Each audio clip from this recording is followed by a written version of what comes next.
আমরা অযথায় কিন্তু অনেক সময় বসে থাকি, শুয়ে থাকি।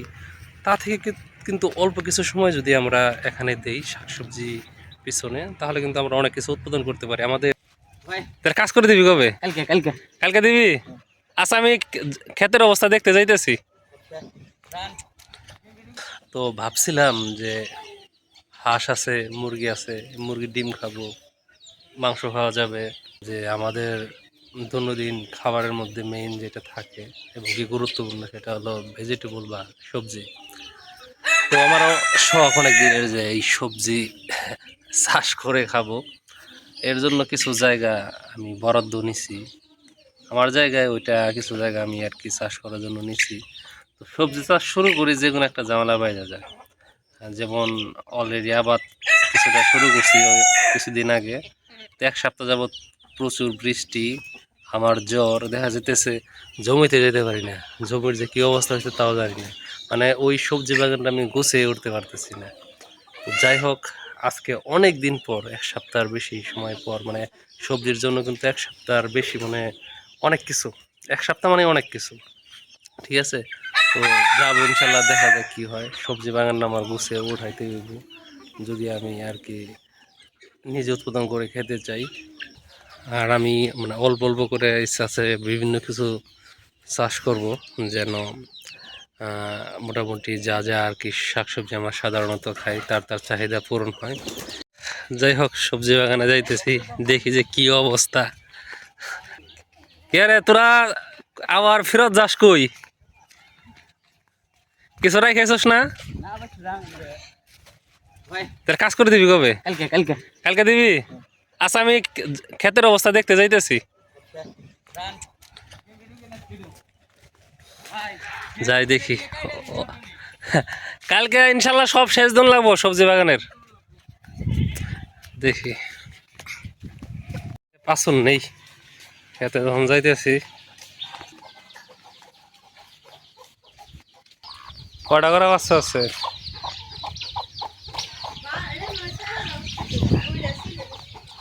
চিলে নাই না? এ কবুতরের ডিম বাইরে বেরো দিছে না, নাকি এটা নাকি ফুটছে?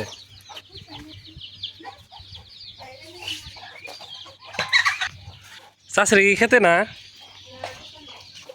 দোকানে?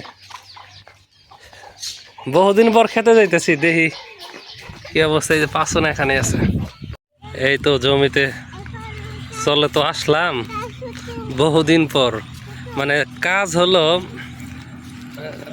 মানে অনেক বাকি আছিল, এর মাঝে যে বৃষ্টি চলে আসলো। এটা হলো আমার কাকিদের জমি, এই যে এটাও আমার জায়গা। এগুলা জায়গা, এখানে যে সবজির জন্য এটুকু জায়গা বরাদ্দ করা হয়েছে। বাবা, তুমি আমার পিছনে পিছনে আসো। হ্যাঁ, এই যে দেখেন, এই যে এইটুকু জায়গা আমি ই করছিলাম, লাগাইছিলাম বিভিন্ন কিছু। দেখেন, দেখাই, লাল শাক, পুঁই শাক, এখানে আছে ডাটা। এগুলো এগুলো কিন্তু ই করতে হবে, মানে নিড়ানি দিতে হবে এগুলো। ওই যে মাঝে মধ্যে ভেন্ডিও আছে। এই যে এগুলো কোনো চাষ করা হয় নাই, এগুলো আমাকে চাষ করতে হবে। দেখেন, পরিষ্কার করা আছে, এগুলা চাষ করতে হবে। এখন বৃষ্টি হওয়ার কারণে মাটিটাও ভেজা। কি কি আবাদ করা যায় আপনারা আমাকে বলবেন, আমারও প্ল্যানে আছে। এই যে পাট শাক কিন্তু খাওয়া যাবে। এটা ই করা হয়েছে, যে ডাটা মাঝে মধ্যে হইতেছে। এখানে কি কি আছে? ও, এই যে করলা অবস্থা তো হয়ে গেছে বাবা। ওই যে আমি আর তুমি এসে ই করলাম না, ওইটা হয়ে গেছে। ঠিক আছে, এই যে এটা রাখছি হলো এগুলো ধরলে খাওয়ার জন্য। এটা সম্পূর্ণ জায়গাটা আমার সবজি বাগান হবে, পারিবারিক চাহিদা পূরণের জন্য। কিছু বেশি হলে বিক্রি করবো। এই যে মরিচ আছে, দেখেন না, মাশাআল্লাহ অবস্থা যে খুব খারাপ হয়ে গেছে তা না, হ্যাঁ মোটামুটি চলে। বিভিন্ন কিছু আছে, যে বেগুন আছে, দেখেন মাঝে মধ্যে লাল শাক হয়েছে। বেগুনগুলোর অবস্থা এই যে হলো। আবার এই যে ভেন্ডি, যেটা দেখেন ভেন্ডিগুলা, এই যে দেখেন এগুলো হলো, এটা হলো পুরকল। আমরা হলো যাকে ধুন্দল বলে অনেকেই, আবার মিষ্টি পুরকল বলি। এটা হলো ঝিঙ্গা। আসো বাবা, তুমি এই যে সাইড দিয়ে আসো বাবা। এই যে এখানে এটা হলো ঝিঙ্গা আছে, দেখেন মাশাল্লাহ গাছগুলো অনেক বড় হয়ে গেছে। এই যে উস্তা ওরা বাওয়া শুরু করছে। এই যে দেখেন মাশাল্লাহ এটা হলো শশা। না, ওদের অবস্থা যে এরকম মাশাল্লাহ ভালো আছে, আমার একটু অবাকই লাগতেছে বুঝছেন। এই যে এখানে কিন্তু কোনো প্রকার কীটনাশক দেওয়া হয় নাই, এবং কি এখানে শুধুমাত্র জৈব সার দেওয়া হয়েছে। এখানে আসলে কি রাতারাতি কোনো কিছু সম্ভব না, কারণ এখানে দীর্ঘদিন যাবৎ রাসায়নিক সার কীটনাশক ব্যবহার করা হয়েছে, এর জন্য কিন্তু মাটিটা সেরকমভাবে হয়ে ওঠে নাই। তবে আর রাসায়নিক সার বলতে যে খুবই খারাপ, আপনি পরিমিত মাত্রায় ব্যবহার করলে এতটা খারাপ প্রভাব ফেলে না যদি ডিএপি এটা ব্যবহার করেন। তবে ইউরিয়াটা মানে মাত্রাতিরিক্ত ব্যবহার করলে খারাপ। যদিও অনেকে আবার এখানে বিতর্ক করতে পারেন যে রাসায়নিক মানেই সার মানেই খারাপ, তবে আমি যেটা করতেছি যেহেতু নিজে খাবো, জৈবর পাশাপাশি কিছুটা রাসায়নিক দিতেছি। তবে আমার ইচ্ছা আছে এক সময় একদম সম্পূর্ণ জৈবতে নিয়ে আসা। আপনি চান গ্রামীণ জীবনযাপন করতে, আর আপনি শাক সবজি কিনে খাবেন, এর তো কোনো মানে হয় না।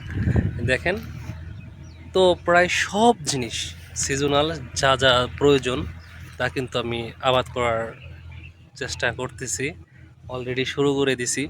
তো ইনশাল্লাহ আপনারা সব কিছুরই আপডেট আপনারা পাবেন। আমরা অযথায় কিন্তু অনেক সময় বসে থাকি, শুয়ে থাকি, তা থেকে কিন্তু অল্প কিছু সময় যদি আমরা এখানে দেই শাকসবজি পিছনে, তাহলে কিন্তু আমরা অনেক কিছু উৎপাদন করতে পারি। আমাদের বর্তমানে ভোগের মানুষের পরিমাণ বেশি হয়ে গেছে, উৎপাদনশীল মানুষের পরিমাণ কিন্তু কমে গেছে।